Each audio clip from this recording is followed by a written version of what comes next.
Hi mga kasisi! Welcome to my vlog!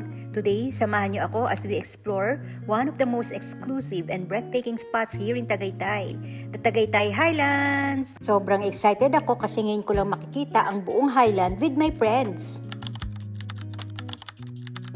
Ang lamig ng simoy ng hangin. And here we are, the famous Tagaytay Highland, known for its scenic view of Taal Lake and mountains. Perfect spot for those who want peace, nature, and little luxury.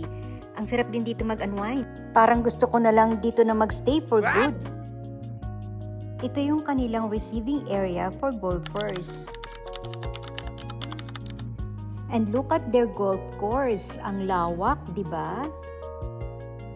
And yes, they have a cable car.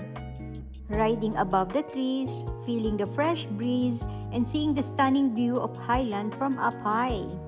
Grabe, parang nasa ibang bansa.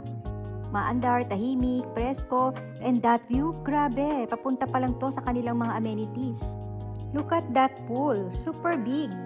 They have also a lot of indoor sports located inside this building, like bowling, badminton, and basketball court. Meron ding malaking tennis court outside. Marami ring mga restaurant dito ha. Minsan talaga kailangan nating mag-pause and let nature remind us how good life can be. So that's it for today's adventure here in Tagaytay Highlands. Sana nag-enjoy kayo sa quick tour ko. Thank you for watching. Bye!